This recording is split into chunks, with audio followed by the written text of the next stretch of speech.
Okay, we are announcing today the long-awaited plans to cut property taxes in Colorado. And I just want to compliment everybody, the business community, and we have the chamber here, Colorado Concern, teachers and education, legislators, for going about this in a thoughtful way, because it's a very serious topic. It's easy to talk about what the problem is. Property tax rates have gone up too much. We want to make sure we relieve and provide and cut property tax rates by about 50% of the increase. At the same time, we want to make sure we don't defund our schools or our ambulances or our fire protection districts. So I think there's a very thoughtful policy. It'll go to the voters this November. I'm confident it'll pass.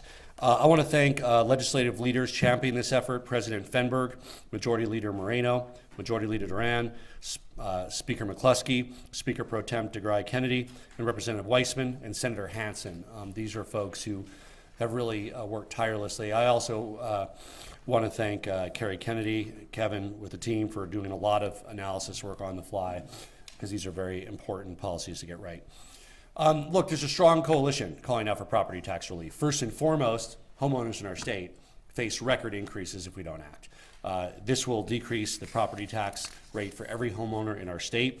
It also helps reduce the rate for businesses and puts in place a truth in taxation mechanism to prevent rates from going up over time.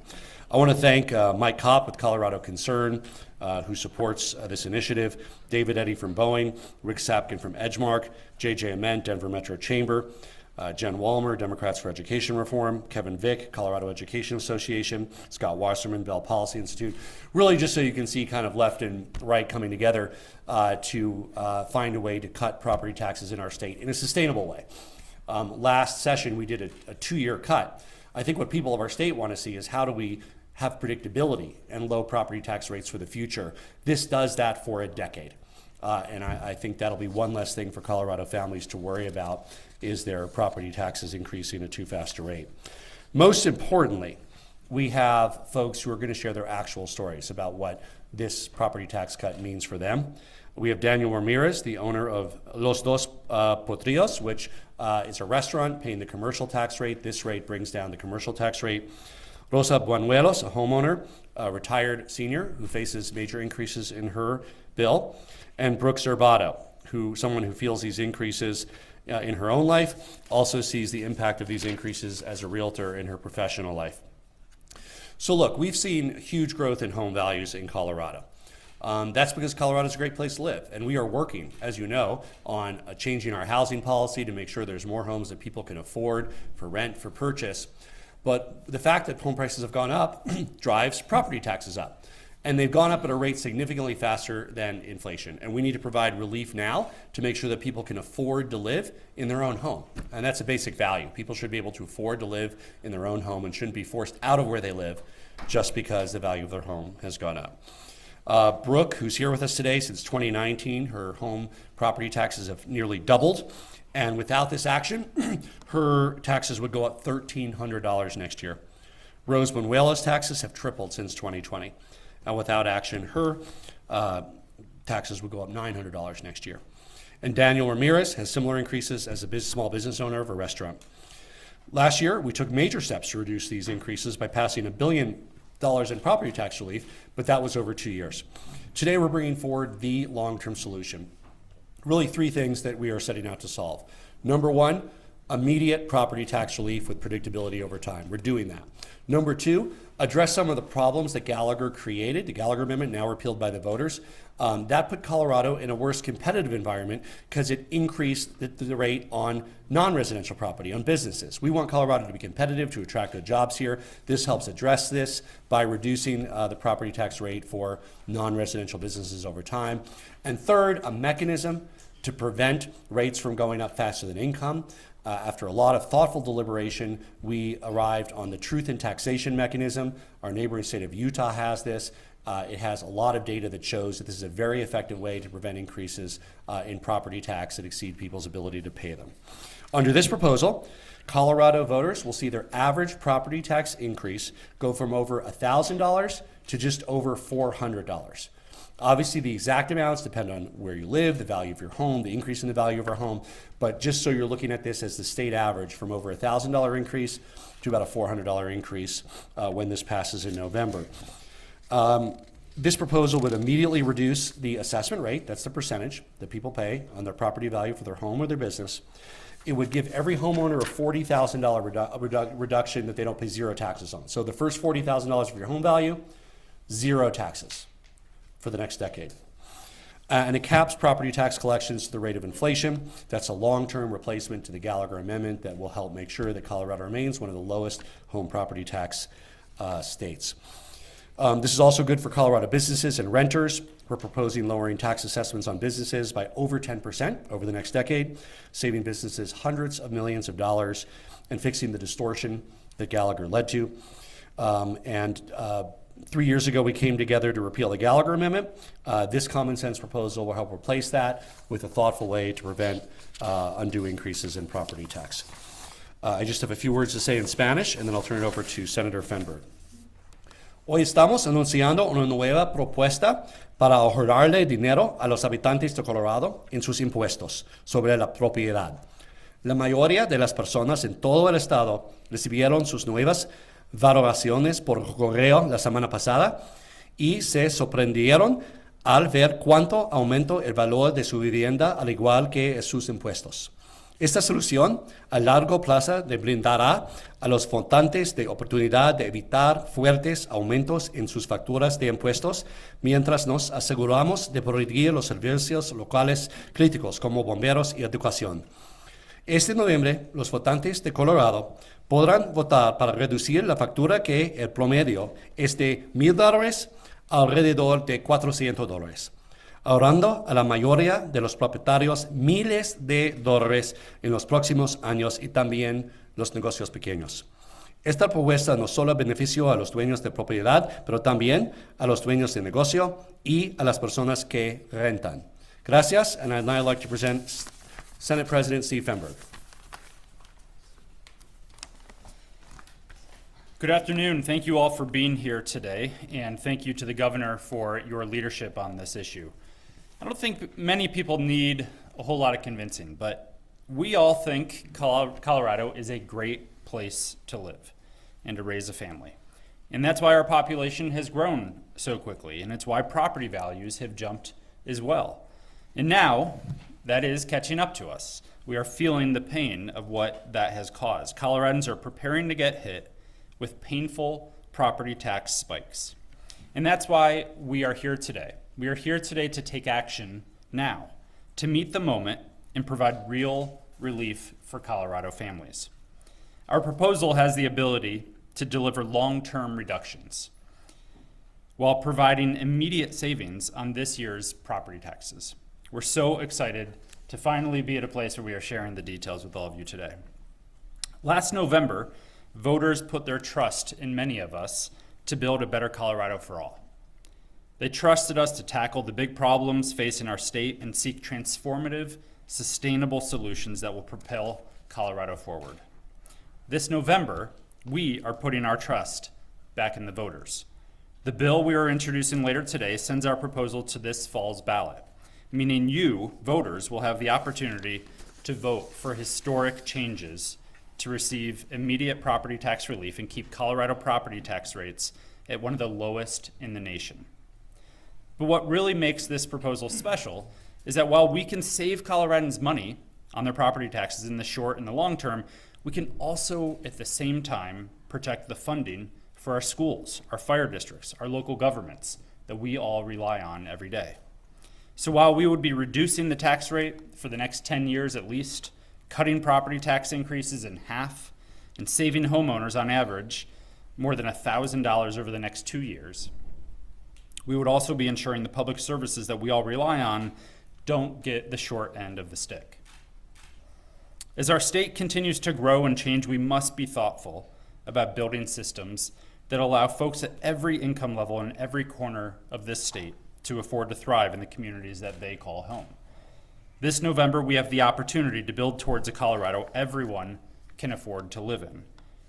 I believe this proposal has the power to transform our state and to do very big things while making sure it continues to be the affordable and great place that brought us all here to begin with. I look forward to the work ahead and working with all of these great leaders to get this across the finish line and to get this bill passed. And then to let Coloradans know about what is in this proposal and that relief is on its way. Thank you.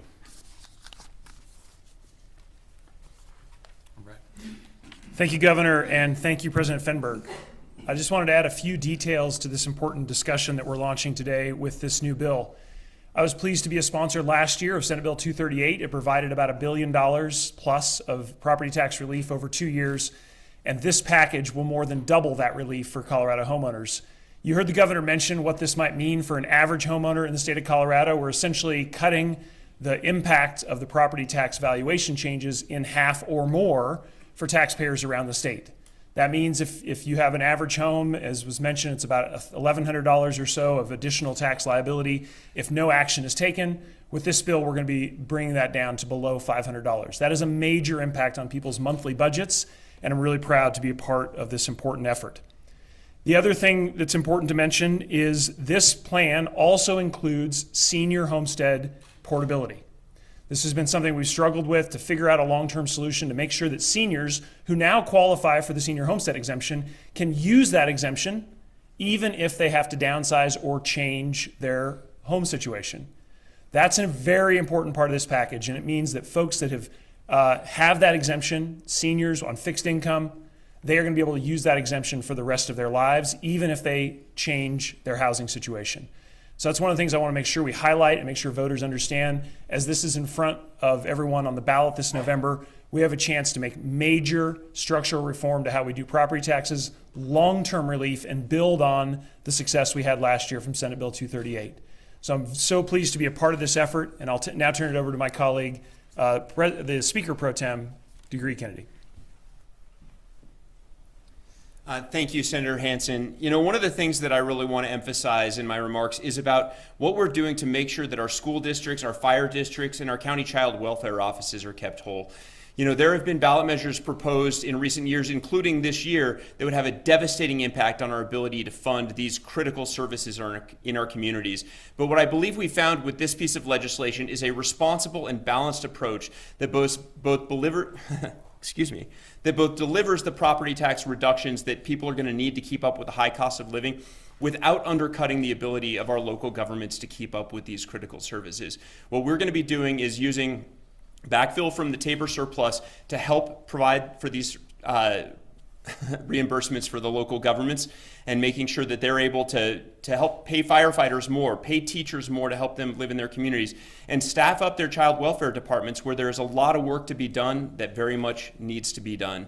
I'll keep mine short for now and introduce my colleague, Representative Mike Weissman. All right, thank you everyone for being here. I really just wanted to underscore a few themes that some of my colleagues have struck going back to Senate Bill 238, and that's really the importance of balance. I was also a co-prime sponsor of the legislation last year, and that came out of really careful deliberation about how we could achieve exactly what the governor alluded to. How do we help people grapple with rising property values and thus rising property taxes, and how do we continue to allow schools to be able to fund education for our kids and local districts to provide services like parks, libraries, emergency response that people need. This legislation that we'll introduce today comes out of that same dedication to striking a balanced approach. We know that people, regardless of party, want their schools funded. We know that people need fire response to arrive quickly. We know that they want libraries and other community amenities like parks that are funded by property taxes.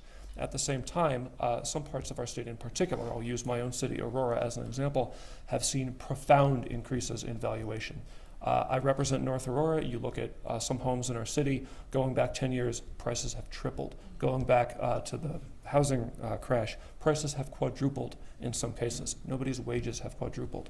So what we're doing today is a careful, balanced approach to reduce the property taxes that people will pay while protecting funding to schools and other local governments to help people stay in homes that they've worked so hard to achieve and stay grounded in their communities and places they love in our state. Thank you. Okay, Daniel Ramirez is a business owner, and he's going to share a little bit about how this helps businesses of all sizes and small businesses in our state. Daniel.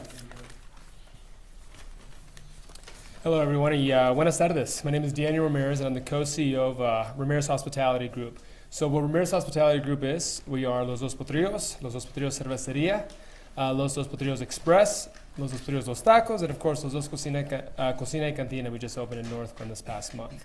I want to thank Governor Polis and all the legislative leaders for their work to find a better solution that will save a lot of money for our businesses like myself and a lot of others.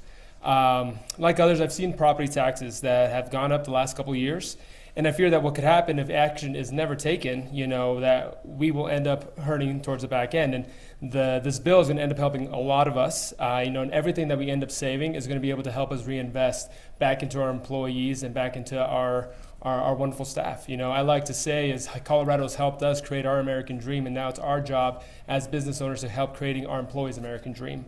When I first started Los Dos Potrillos, my father had $5.32 left in his pocket. We grew from 1,500 square feet, 25 employees, to 4,900 square feet. And now, today, by the end of this year, we'll have over 500 employees and 6 businesses across Colorado. We've worked hard to get here today, and it hasn't been easy, that is for sure. Every business owner knows here in Colorado that the struggle of making your business successful and the impact of relief that is being proposed today will help. I know I'm not alone in this, and I'm also very excited that this proposal to see it move forward as we continue moving in the right direction. I'd like to introduce Rosa as well, Munoz.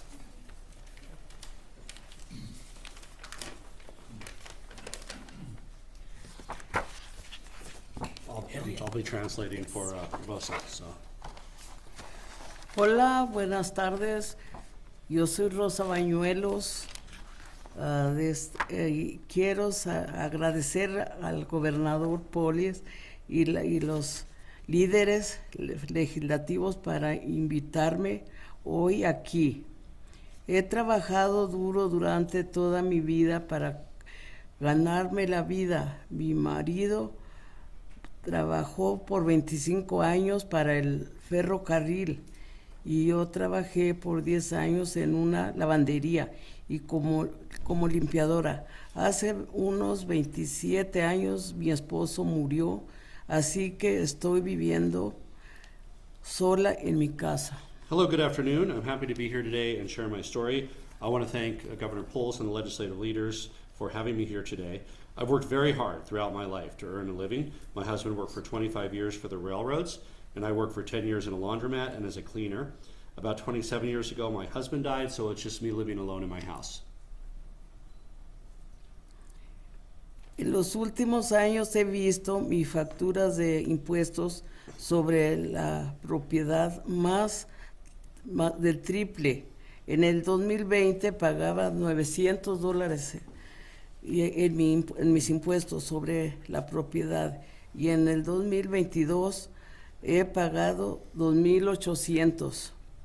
Para pagar esta factura tengo que limitarme severamente mis gastos con el fin de ahorrar suficiente para mis impuestos.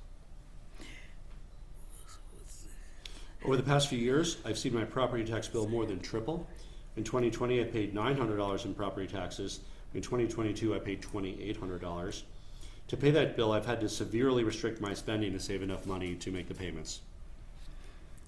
Mi casa es muy importante para mí, no puedo perderla porque mi factura de impuestos sobre la propiedad es demasiado alta. My home is very important to me, and I can't lose it just because my property tax bill is too high.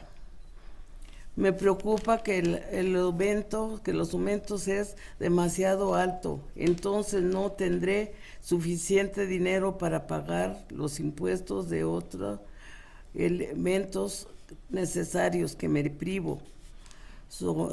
Mis sobrinos me ayudan con dinero para lo necesario y estoy agradecida por todo esto, por ellos, toda mi familia. Pero me temo que podría perder mi casa por completo si mi factura de impuestos se pone demasiado alta. Esto es terrible. I worry that if the increase is too high, I won't have enough money to pay for things I need like food. My nephew sometimes gives me money for things that I need, and I'm grateful for that. But I fear I would lose my home altogether if the tax bill gets too high, and that would be devastating. Estoy agradecida de que esto preocupada además de la acción legislativa anterior ayudará a ahorrar unos 600 en mi factura de impuestos. Utilizaría los ahorros de estos impuestos para pagar el gas, las reparaciones de mi automóvil y de mi casa, porque no puedo yo hacer nada. Es esenciales como la comida y el jabón, que es lo que necesita más. Y si es posible, también me gustaría usar los ahorros para visitar a mi hermana en México, que ella está muy enferma y yo no tengo dinero para ir a verla. Este es un problema urgente para mí, para muchas otras personas de Colorado. Me alegraría ver nuestros líderes presentando una solución por todos nosotros. Gracias.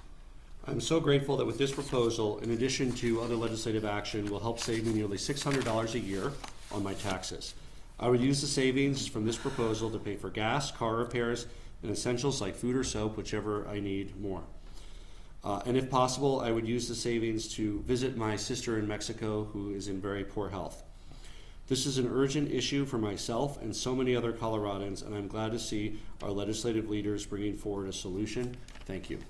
Gracias. Gracias. Disculpen a todos porque no sé hablar. She's sorry that she can't speak English, but el razón que está usted aquí es porque necesitamos conversar con Sí, que nuestros ellos residentes sepan. quien hablan español. Exactamente, que Gracias. ellos hablen español. Gracias. Señor. Gracias. And now Brooke Zerbato.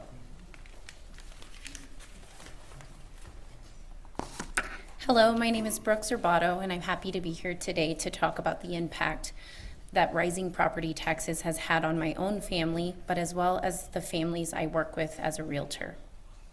I want to thank Governor Polis and our legislative leaders for bringing attention to this critical issue and for putting forward a solution that will help address it for families around the state. In the last few years, I have seen my property taxes nearly double. In 2019, we paid around $2,000 in property taxes, and just last year we paid $3,800. Now, thanks to previous work by our leaders in combination with this proposal, I will be saving nearly $600 on my property tax bill. Now, my husband and I are fairly budget conscious people. We even teach classes that help others managing their finances. And while we are fortunate to be able to make these higher payments work within our budget, they are still a strain on our finances. Higher tax bills combined with high cost of groceries and overall inflation has made us cut back on investing in our future. We are having to choose between investing in our retirement funds and paying our tax bills while also supporting our 2 children. But we know we are not alone. As a realtor, I work with people from all walks of life who are wondering whether they can live and buy in our state because of these bills, and many clients are selling because of it. I've had to tell clients that they can't afford homes because of tax bills. I also have clients who have bought a new build townhome that started out paying around $4,000 in taxes, and they are now paying close to $8,000 per year. And while I'm fortunate my family has not reached this point, many of my clients are having to choose between activities for their children, like baseball and dance classes, and paying their taxes. You shouldn't have to be rich for your kids to do special activities that will help them grow and gain confidence. When everything is increasing except your pay, it's really hard to thrive. People aren't looking for handouts, they are just looking for an opportunity to build a life here in our state without breaking the bank. So I'm thankful that we have leaders in Colorado who understand the pressure people are under and are taking action to provide relief. Thank you. So on behalf of the business community, the education community, the legislators who are here, I'd like to ask the voters of Colorado to vote yes on this initiative to responsibly reduce property taxes this November. And with that, happy to take some questions. Marianne? Yeah, my understanding is that this bill also addresses second homes to our community, such as short-term rentals. How does that work? And by the way, we're joined by State Treasurer Dave Young. I don't want to forget that. Dave, thanks for joining us. Yeah, thanks, Marianne, for the question. So I want to be clear, this bill does not have any overlap with the short-term rental issue. I think that's something we'll continue to look at in the interim and continue to look for solutions. This bill does, however, have more relief for primary residential homeowners, less relief for second and third homes. So there is differentiation there, but we're not touching the short-term rental issue. Yep. Governor, two questions for you. Will you lead the campaign to increase the Tabor cap? And last time you led a campaign to increase the Tabor cap, it didn't go so well. Voters rejected it. What makes you think this time will be different? Well, was that both questions, or was that just one of them? I'm excited to support this property tax cut for Colorado. I think it's absolutely critical. Nobody should be forced out of where they live just because the prices have gone up. We've heard from Rosa today. There are hundreds of thousands of Coloradans like Rosa who risk being forced to sell their home simply because they can't keep up with property taxes if we don't reduce it. Young families like Brooks, whom the $600 could go to saving for retirement or their kids' after school or summer activities. So this is an imperative right now. I certainly look forward to working with the business community and many other supporters to make sure that voters are aware of the importance of delivering on these property tax cuts this November. And what makes it different than the last time? Prop CC. What was the last time? Prop CC. Well, this is a very different proposal. This is a property tax cut proposal, and then it uses some of the surplus money to backfill. I think voters want to backfill schools and ambulance districts and fire districts. So I think voters want to see two things. They want to see property tax relief. As a state, we want to provide also property tax relief to businesses to be more competitive, to grow good jobs. As Daniel said, much of the benefit will go to increased employee pay, which is great. And at the same time, we all want to make sure we don't defund our schools or our ambulances or our fire districts while we're providing property tax relief. Because of Colorado's strong economy and record surplus, we're able to do both. We're able to reduce property taxes, and we're able to ensure that we don't harm our ability to fund our schools, our fire districts, and our libraries. So how would this affect growth in local share? Would growth in local share be less for school districts? Who wants to address that one? Yeah, thank you. That's a really great question. And, you know, the growth in local share will still be positive under this proposal. That was one of the main arguments that we brought to the voters when we talked about the Gallagher Amendment removal from the Constitution. That remains the case under this package. And so Prop HH, which will be the ballot label for this proposition, will still maintain positive local share for K-12. Will it be less than it would have been otherwise? Well, it certainly will adjust it, but remember the backfill mechanism that we're talking about will keep K-12 whole. So that's I think a really important headline of this whole package is that the school districts are going to continue to get that local support. The property tax relief that we're delivering to homeowners will, for the K-12 districts, will be backfilled by state support mechanisms. And I had one more thing to answer for John. Sorry. We still project very strong surpluses even after this initiative is passed. There is still a substantial surplus in all of our projections. Do you all have a plan B if this doesn't clear the legislature, if it doesn't pass? I don't see any Republicans up here, and obviously they're I think, maybe Mike Kopp and JJ might be Republicans. This is vastly popular. I think I'll let the legislature speak on this too, but I think the path to the ballot is clear, and I'm confident the voters want property tax relief and don't want to defund our schools. So I'm very optimistic for passage this November. If you want to address legislative.